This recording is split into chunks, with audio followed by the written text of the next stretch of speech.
Friday night in Uncasville, Connecticut. Without further ado, let us say hello for the first time to Johnny Eblen. Hello, Johnny. How are you?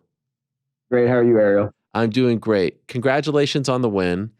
We have a lot to get to, and I think we do have, some differences to settle, if I could put it that way. Because the last time I was on the show, I was harassed and bombarded by your manager, who I had to call on the air to ask what was wrong. He wouldn't tell me. I come to learn after the fact that you got mad at him that I didn't have you on the show before your title fight, but I had Danny Sabatello on and you weren't feeling the love from Helwani. So please, this is your open invitation to lay it on thick. Tell me that I missed the boat, that I'm a Johnny come lately. Please, why were you so upset? You were sleeping on me just like everybody else. It's okay though, bro. I understand why you had Danny on. He's a character. He does a great job promoting himself, promoting the fights. And I mean, Friday night, he did a great job with the post fight. And no big deal. I was just kind of don't walk it back now. I like the trash. No, I'm bring me the trash. I want the trash. People have been sleeping on me most of my life, man, and it's normal. It's okay. But I shut up a lot of people, and look, I'm here now, and I'm used to working hard to get where I'm at, and here we are. I had to win a belt to get on your show, so. Well, I appreciate you taking that route, and congratulate. It was an incredible win. But I do want to ask you about that sentiment, and especially leading up to the fight. We were just talking about this before you came on. I don't feel, and I'm not like, I hope, sometimes people get a little sensitive in this game. I hope no one takes it this way. I don't feel like the promotion, and I won't put you in a tough spot here. Like, I don't think they made a big enough deal of who you are and what you did leading up to the fight and the build up to this fight to make the win matter even more, right? Like, it should have been, holy crap, the undefeated. And I just felt like they just plopped you in there and didn't do enough to tell the world who this guy is, your backstory. You have a great backstory. I feel like you didn't get that push. Hopefully now you could get the push as champion, but leading up, did you feel like they pushed you the right way, if we're being honest? Not necessarily, no. I felt like they could have pushed a little bit more, but that's not my job. My job is to show up, fight, beat the shit out of people, and put on a performance. But I don't know. That's not my thing to debate on, like, how they should promote me and what they should do with their show. That's not my job.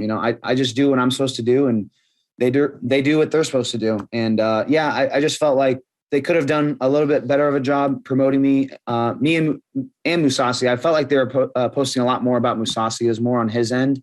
They were pushing him a lot. They promoted me a little bit, just relatively speaking, not as much as Mousasi. So it felt like I wasn't getting the push that I should have gotten, if that makes any sense. Yeah, it does. To play devil's advocate, any of that blame fall on your shoulders? Should you be a more outspoken guy? I know you got a great personality. Do you need to promote yourself more? I even saw on your Instagram, you were like, hey, my manager says I need to put out more fun stuff, show my person. Do you need to do that now more? Possibly, yes. I don't know.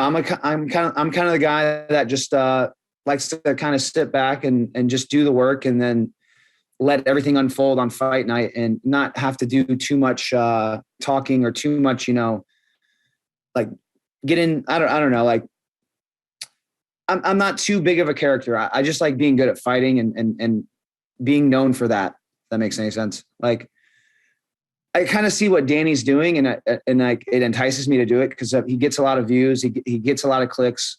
People want to go see him lose or win or whatever, if they're fans or not. But I don't know. It's just not my style. All right. Well, it has to be authentic. If it's forced or fake, people will see right through it. So the more you're in this game, that's why. That's kind of why I don't feel like I need to do it, because it's like I don't really. It's just not me. It's not authentic. When you got the call that you were fighting for the belt, were you surprised that it was coming at this juncture in your Bellator career? Like, your record spoke for itself, but you hadn't been put in like a co-main event fight or a main event fight or a number one contender. So were you surprised when you got the offer to fight Mousasi, who's on, going into this such a role? The number one contender fight, sorry to cut you off, but the number one contender fight was when I fought Salter. And I kind of knew, like, fighting him was going to get me to the belt, because he beat Salter, he beat Austin. And then me beating Salter kind of put me in the position to fight for the belt. There was nobody else that was really, ready to, like, fight for the belt besides me. Because I think Tokov hasn't fought like a ranked guy. Fabian was 1-1, but he just knocked out Machida. He just knocked out Leoto. So my fight made sense and no one else did. So I wasn't surprised when it happened. And honestly, I knew I could beat Mousasi the whole time. Why? I took the fight. Oh, did you cut out? No, I just said why. Why did you know? How are you so confident? Why were you so confident? There's just things I would see him do in fights that I'm like, that's not going to happen to me. Like, I knew he would never get on top of me and ground and pound me. That's where he's best. And what he does is he stays very patient. He uses his jab. He's like a pressure counter fighter. So he gets you to play this game, and then he starts touching you, and then he gets guys to get worried, and then he makes them make mistakes, and then he capitalizes on the mistakes. And I just knew if I'm in that cage for 25 minutes and I stay completely focused and I stick to my game plan, and if I hurt him, I knew I was going to hurt him though, because I've seen him in a few fights where he did get hurt, like the Shlemenko fight. That's why I was going southpaw, fucking dipping, touching the leg, and throwing left overhand. And then the thing is I can switch stances. I'm not just a southpaw. So the first knockdown, I hit him with a double left hand. Like the first one hit him hard. The second one wasn't as hard. And then I got I think I did like a side kick to the knee, and then was like kind of like circling out. And I saw he was about to come in, throw a 1-2. So then I just dipped off. I switched my stance to orthodox, and I fucking hit him with my forearm. I didn't even know I hit him, to be honest. I thought I like hit him in the neck or something. But next thing I know, he's like folding. I'm like, oh shit. And then I kind of rushed in, and then he shot a double, and I had a wizard, and I think I like got out. He didn't really get a takedown. I wouldn't call that a takedown, but some people might. But yeah, there was things I would see him get hurt by in fights that I'm like, I can do that to him. I'm versatile enough. So yeah, there's things that I would see in video that I'm like, yeah, I can totally capitalize on this. I can totally use this. And I mean, I did it Friday night. You certainly did. After the fight, there was a great moment that was caught on camera. You were on the mat, and your coach, King Mo, was next to you. And I believe you said something to the effect of, like, I almost didn't believe in myself, right? Didn't you say something to that effect? So when did that start to creep in? It would periodically, like you'll just, I don't know. I'd be like, man, am I really good enough to beat this motherfucker? Like, I don't know. I would doubt myself here and there. But I feel like that's just a part of life. You're going to have little moments of doubt, and you have to work through them. And I mean, I did, and now I'm a world champion. Amazing scene, because Mo, I was there in 2010 when he beat Mousasi on CBS in Nashville. I'm wondering, just like, did you ever watch that fight? Did he tell you anything about that fight, that moment? It's one of my favorite post-fight interviews ever. I got to go in the locker room to talk to him. He couldn't stand. He was lying down and crying. It was an amazing moment. And I'm wondering, it was very cool to see him back there in that spot and seeing another young stud now beat Mousasi. And I'm just wondering if he shared anything with you about that experience 12 years ago. He really just said, hey man, you're in a better spot than I was, and I beat him. And he's like, you have way more tools. You're better. You're better than me when I fought him.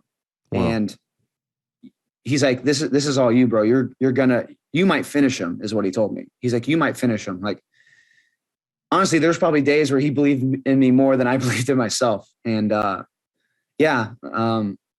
I've watched that fight. Mo did a great job utilizing his wrestling to win that fight. But like he said, I had a few more tools to beat Mousasi, and it made it like abundantly clear I was better than him Friday night. 50-45. I think Mo didn't even beat him that bad. I think Mo might've lost a round or two. I can't remember, or maybe not. I would have to look back on that. Not to take anything away from Mo or anything. Of course. He was right. I had more tools to utilize for that fight, and I decisively beat him, and I beat him even worse than he did. He was like, that might've been the worst ass beating he's gotten from somebody. So, were you upset that you didn't finish him? No, I'm actually glad I didn't, because I got a sound bite taken from my post-fight interview about saying I was like the best middleweight in the world. That was actually relative to the question they asked me. They asked me like, hey, are you happy that it wasn't like a fluke knockout and that you got to spend all 5 rounds with him and beat him decisively? I'm like, yes, because like I was referring back to the Bellator middleweight championship. I was like, yeah, there's no doubt I'm the best middleweight in the world. Like, I should have said Bellator, whatever. But I could see how it got skewed the other way, whatever. You get crap for this? Yeah, some trolls in the thing, and I don't know. Maybe I'm a humble guy. I know that I would have to fight more guys to kind of solidify I'm the best middleweight in the world. I understand that. I'm not an idiot. But yeah, I mean, trolls online, whatever. I don't really care. But yeah, anyway, I'm glad I spent 25 minutes in there with one of the best middleweights ever and had fun and just beat the living crap out of him. And it just made me believe in myself even more. By the way, speaks to just how incredible Mousasi is. He was the champ 12 years ago, was around before Mo even got into MMA, still the champ 12 years later. And very recently was in the discussion for maybe the second best middleweight on the planet, period, behind Izzy. So, I mean, the guy is just an absolute legend. Did you feel like he respected you going into this fight, that he understood just how tough you were? No, but it's weird. I feel like he was playing off like he didn't, but he was very respectful at weigh-ins. I'm sure he took me seriously. I'm not sure. I don't know. I think he thought the fight was going to be easier than he thought, but I'm sure he took me seriously. He trained. I mean, he's a champion for that many. I mean, you know what I mean? It's not like he just like didn't train and like didn't take me seriously whatsoever. And I mean, even after the fight, he's like, he actually followed me on Instagram and sent me a message and said, hey man, hey bro, you deserve this. Like, wow. Congratulations. Yeah. Damn, that is classy. Yeah, man. He's a classy dude. He's a good guy. And I kind of got that sense from him, but I think, he really believed he was the best middleweight in the world. And I checked him on Friday. I don't know if you knew my walkout song was, but it was Check Yourself by Ice Cube. And that was like that's the reason why I chose that walkout song. Cause I was like, this dude, he's so confident right now. And I know he's one of the best. And I can see why he's really confident, but dude, he needs to check himself before he gets wrecked. And I'm going to be the dude that wrecks him. And I mean, it all played out just like that. So in the back, in the locker room, like here you are relatively, young in the game. Were you nervous? First main event, Showtime, title fight, legend. Like what were you feeling inside? Wasn't nervous. You weren't nervous? I wasn't nervous. Damn. Oh man. It's crazy. I was actually just like chilling, laying down. Cause I warmed up a little bit when Danny was back there, cause he had to take Thiago out with him, Thiago Alves. So I warmed up with Thiago, and then Danny fought, and I was kind of just like laying down, chilling, watching Danny. And then I would move around with Mo here and there periodically to stay warm. But I was excited. I was happy that this is my job. And like Dustin was back there. We were just talking, bullshitting. And we were just, I was just like, man, I love this shit. I can't believe this is my life. And then they called me out. I go out, I walk out, say what's up to the fans, even less nervous. Once I get in the cage, I'm smiling. I'm like, this is awesome. Like I'm the main event. Like, hell yeah, this is what I've been working for. And then I remember who's the announcer for Bellator? Michael C. Williams. Yeah. I go say what's up to Michael C. Williams. He's like, how you doing? I'm like, great, man. I'm like, I just can't believe this is my reality. And I'm about to get locked in here with another killer and have some fucking fun. And then I just walk back to my corner and I'm like, and then I just, and then Gegard comes out. I'm just waiting to get my hands on him. And then, the fight starts, and then I'm in full focus on this dude. And I'm just like, okay, how do I take this guy out? And then, Incredible. And what a crew you had with you. Mo, Dustin, Thiago Alves. I feel like I'm missing one other one. You had like 4 legends. Who was the other one that you had with you? You had like another, didn't you have another? Brown. Mike Brown, of course. Freaking Mike Brown. Like, this is, first of all, like Dustin coming out, like he doesn't come out for everyone. He doesn't do this sort of thing for everyone. What is it like to have 4 legends by your side? So DP usually goes to Sabah's fights. Yeah. And Sabah are on the same card, right? Well, when I was sparring with Strickland for camp, DP was in like at the gym as well. And I was asking him, hey man, will you watch my rounds? Like him and George Masvidal was watching I mean, we had a bunch of people watching our rounds, but I specifically remember like DP would give me certain cues to keep me relaxed and keep me at my best. And I really like picked up from his energy during sparring sessions, and I really liked it. So I was like, hey, he's never cornered me before. I was like, hey, would you mind like cornering me for this title fight, bro? Cause I really like the energy you bring to me during sparring. He's like, yeah, dude, it would be an honor. Wow. And I was like, all right, hell yeah. So when he came out, he cornered Sabah. Sabah knocked the hell out of that one dude. And then he just hung back and waited for me. And then, yeah, it was awesome having him in my corner because like, he just kept reminding me like, yo, just keep moving and grooving. Cause me and him kind of listened to the similar type of music. Like we'll listen to like modern hip hop, but we'll also listen to like James Brown and stuff and like some funky shit. And I don't know, bro. He's just like, it's just another Thursday sparring session, bro. It's just glorified and you're getting paid for it. I'm like, he's right. And he just kept me calm, cool, collected, and moving and grooving the whole fight. Wow. I can't imagine what it's like, first title fight, to have guys who have been, top of the mountain, biggest fights possible by your side. And your story is so great. Correct me if I'm wrong here. Like, you're a college wrestler, you do your thing, but you didn't really have the road to MMA, paved, so to speak. You moved to Florida. You're working in construction of some kind. You meet Steve Mocco and he convinces you to go to the gym. Yeah. So crazy story. I get a job through my wrestling coach, Brian Smith. His brother was a director of operations at a paving company. I moved down to South Florida for that job. I'm like I'm an estimator. I'm like estimating projects to see how much like materials they need and like what it's going to cost. So a lot of math, a lot of just a normal, boring job. But I'm also coaching wrestling at a school, American Heritage Delray, with my buddy, JP Reese. And I end up, kind of coaching the same kid that Mako's coaching. And I go to this small, like closed gym and Mako's there. I'm like, oh shit. I'm like, holy fuck, like Mako's here. Like I got to wrestle with him.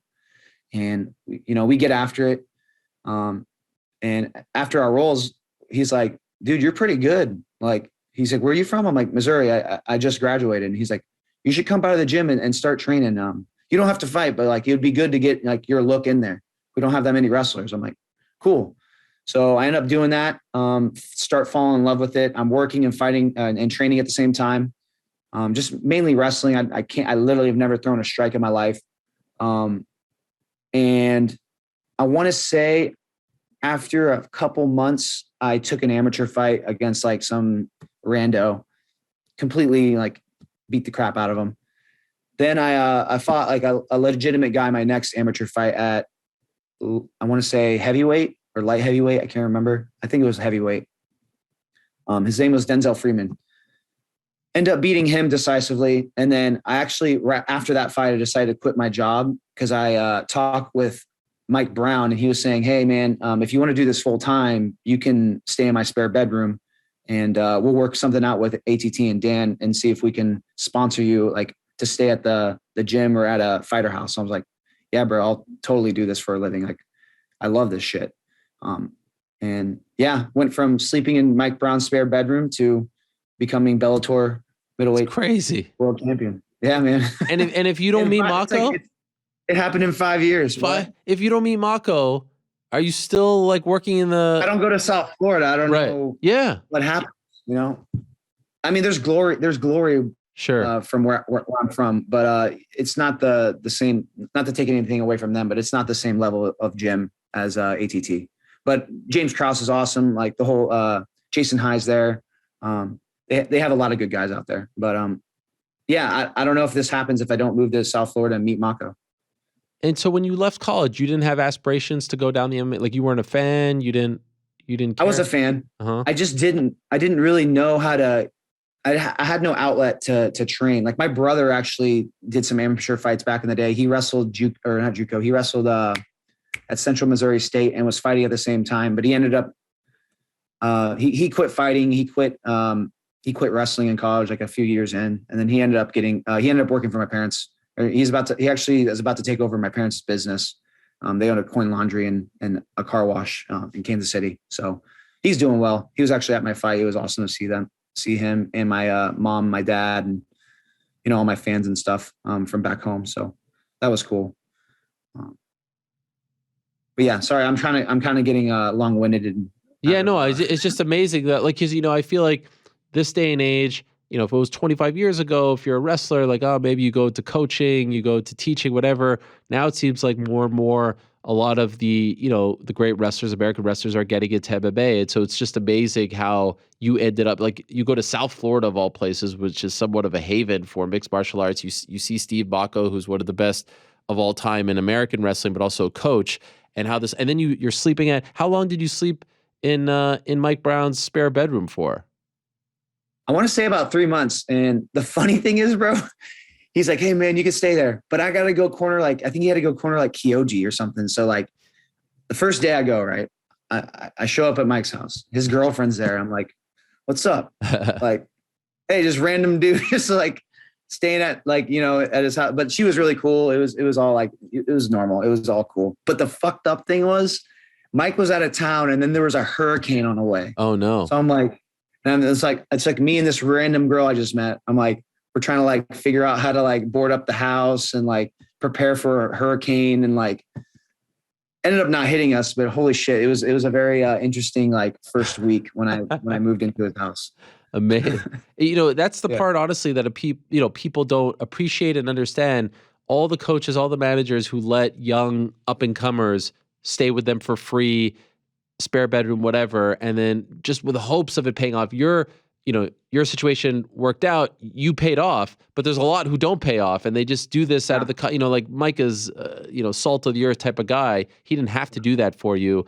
And now here you are still with him. It's an amazing thing. And that wasn't that long ago, 5 years ago. When did you start to believe that this could actually pan out and you could actually, realize your potential? Like, when did you start to feel like, all right, I got something here? So Bellator actually interviewed Mike, and he kind of hit the nail on the head. Like, when I started going with Abu Dhabi champions, like grappling with them, and I was giving them trouble just in the grappling with wrestling alone, I was like, I think I can do this.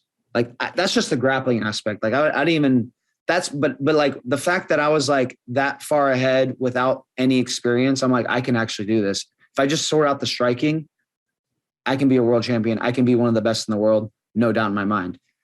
I just have to make sure I show up every day and put in the work. And honestly, within the first month or two, I had a good idea. Like, dude, I'm going to be good at this. Wow. Yeah. First month or two. Yeah. Cause I'm like just getting thrown into grappling class. Don't know BJJ, but I'm like not getting submitted by world champions. And like, I'm like giving them hard rounds. And it's like, what the fuck? This guy should be getting submitted like every minute. He should be getting like beat to death. Mm-hmm. But that wasn't the case. So what's interesting now about your situation is that win was so decisive and, honestly, not really that close. You wouldn't necessarily think that they would run it back, but he's still the biggest name out there for you. Like, and he was the champ. Do you think they're going to run it back right away? Do you want to run it back? If not, what do you think they're going to do? I don't think he wants to run it back, man. Right.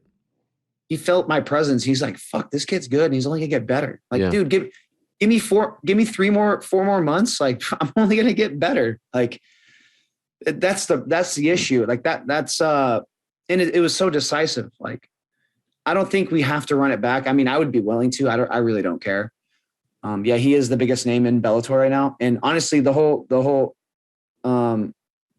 there's no real number one contender right now. Right. It's kind of the only real number one contender would be Tokov, but even him, he hasn't fought a ranked guy. He fought his last 2 fights. Well, the one Russian dude he fought in Russia was actually pretty good, but he wasn't a ranked guy. And then the last guy he fought on my card, like, I didn't really know him. And he's not ranked, and just, he's getting wins and good for him, making money, but, it just doesn't make sense. You know what I mean? I felt like they should have matched him with somebody that is ranked on my card for a number one contender fight. If me and Gegard don't run it back, there we go. We have the next fight ready. But that's not the case. And I mean, Salter's 0-2, his past two. Vanderford's 1-1. Leon, or not? Is it Leon, or no? What's the Fabian. Edwards? Fabian. He could be the one. He actually he looked really good. He looked really good against Lyoto, but he's 1-1. Right. So, and then you have Yoel talking, and it's like, bro, you're at 205. You already have a fight booked. Oh yeah. It's like, I don't even know if you can make 85. And then it's like you don't just come down and fight for a belt and you're not even a champion at 205. Do you ever run? I know. But he's an ATT guy. Not really. Like, oh no, Cuban. He's on Miami. Okay, that doesn't count. He never comes. I train with George a lot. I've never trained with him once. Okay. Ever. I've never even actually met him in person. Okay. Yeah, I saw him tweeting, "I see you soon, boy," and all that.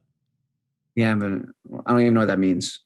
I think it means he's going to see literally about to fight. You're literally about to fight in, like, when does he fight? September, yeah, against Manhuff. Yeah, right? It's like, bro, you have a fight already. Like, what are you talking about? Like, but I will say that's a big name. Yeah, of course. But I don't even know if he can make 85. Right. I mean, it was 2 years ago he fought Izzy. Now, were you trying to say earlier, just to be clear, you think you're better than Izzy, right? I'm just kidding. I mean, give me a few more years and we'll figure it out. You know, like, you feel like you could get to that point and beat the top guys. I believe I can. I'm not saying I'm at that point right this second because I can't. It's like that's not the case. So it's like I can't really say that, which is okay. But I have that belief, and I feel like over the years I'm only gonna get better. I'm gonna get more scary, and I'm gonna test myself, and I'm gonna fight the best guys in the world, and I'm gonna find out. How soon do you want to return? Well, let's see. I mean, I'd fight one more time this year. Yeah, you just got to make it to where it's like a fight that makes sense. Like it's actual number one contender. Not they're just throwing another guy in there to get a title fight. Oh yeah.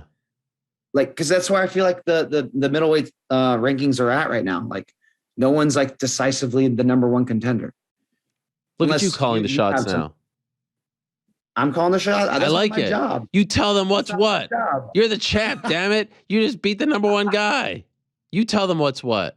By the way, I know you spent the weekend in New York. Any fun things? I'm still here. Oh, you're yes. But I mean, any good food? Any highlights?